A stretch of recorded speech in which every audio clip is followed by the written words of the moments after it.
What is up, everybody? I hope you're having a wonderful day. Now, I did make a previous guide on Astarion doing an assassin build, and I do think assassin is the strongest in my personal opinion, but, he does start with arcane trickster, and it can work pretty well, and I think you just got to kind of do it a certain way. Now, do keep in mind, this is my opinion, this is my build, there are other ways to do this, there might even be better ways, but this is how I think the arcane trickster should work if you decide to go that route for Astarion. So you're going to have access to cantrips, spells, and all the good stuff, so it's kind of nice you get the extra utility, and Mage Hand is really good for a lot of puzzles and other things in the game, so it's nice to have access to that. Now, for the cantrips, you can pick damaging ones, but I don't really... They just tend to fall off to me, like especially on a character like a rogue. Damaging cantrips might be more useful on a spellcaster that, can utilize them better. So I go with more utility.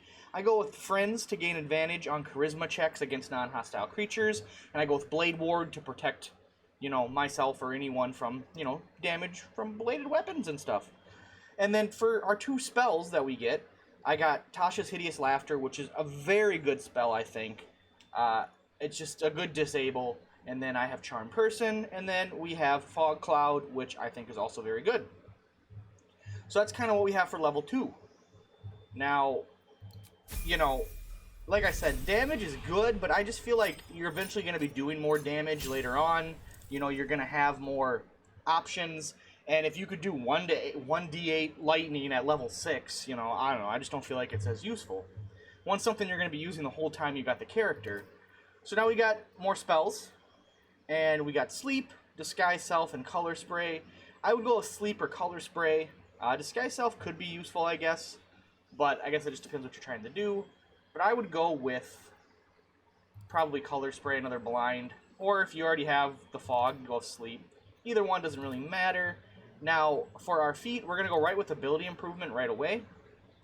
We're going to get the extra Dex. Get that up to 19. Because, as a rogue, you're going to be picking locks and doing everything. And I know 19 isn't, the big number, but it's good. You're going to want the dex for everything that's dex related that a rogue does.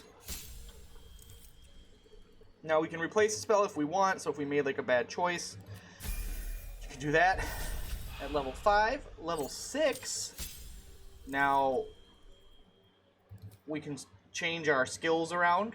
So you could be more proficient in something if you want. So that's another option. Like I said, Trickster isn't necessarily my go-to. I would definitely prefer Assassin, but you can make Trickster work. Trickster is still pretty useful.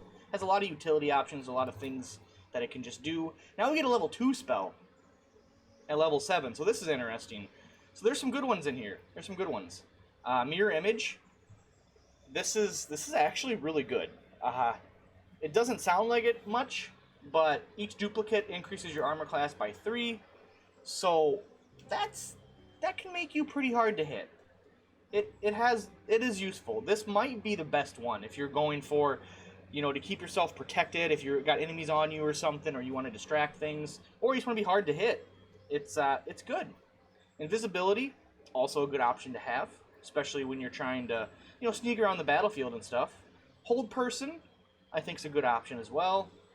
Crown of Madness. It only works on humanoids, so that's the only kind of downside, but it also is very good. And Blur, attackers have disadvantage on attack rolls against you for 10 turns. So, the two illusion spells are what I would recommend. Blur or Mirror Image. I think these are the two best. This is just damage.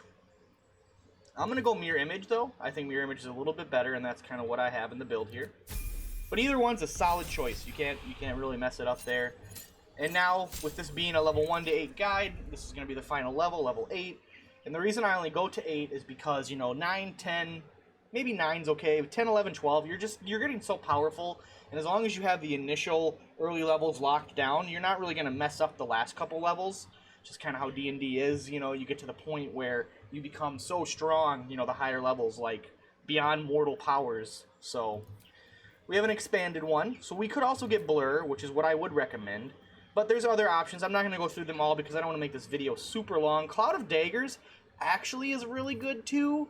So I guess I should call that out as well. Cloud of Daggers and Blur, and then Arcane Lock. I don't know if that's going to be... I thought that was a little bit different. Yeah, these two are probably what I would... I mean, you got some damaging ones. Like, Mel's Acid Arrow is a really good spell. It's really good, you know, but Scorching Ray is really good, too. So, I mean, if you want to pick a damage one, these are some really good damage spells. Scorching Ray, Mel's Acid Arrow. But like I said, with the Arcane Trickster, we're kind of focusing on the utility, and we want all our damage to come from, like, you know, our bow or our daggers or whatever, you know. So I'm going to go with Cloud of Daggers, though, and that is a damage spell, so... But it's just really good to, like, hold a position down if there's a group of enemies to throw it in them. It can deal a lot of damage, so it's good utility to have, but Blur would be my other choice. And then our second feat, you know, this is kind of a preference to an extent. Sharpshooter is really good, especially if you want to make Astarion more of a ranged attacker. I would probably go with this. You could also do Savage Attacker if you're going to go more melee-focused. But I would go Sharpshooter and keep him at range, especially as a Trickster, because you're going to do magic and illusions and stuff, and you don't want to be close to enemies anyway. So this is just like Great Weapon. You get a -5 to attack penalty, but you get a +10 to damage, so lowered accuracy, more damage. You can turn it on and off, and it's super solid. So that's going to do it for Astarion here with the Trickster Rogue build. Hopefully the guide was helpful. You know, when it comes to classes that don't have spells, you know, there's not a lot of options, but the Arcane Trickster does have spells. And then we do have, you know, some spells that I have based on the equipment I have. But overall, if you guys got any questions or comments about the build, let me know down below, and I will be glad to help you out, answer any of those. If you guys got a build that's awesome, let me know too. And as always, thank you guys so much for watching, and I hope to see you in the next one. Until then, later guys. Peace out. Have a good one.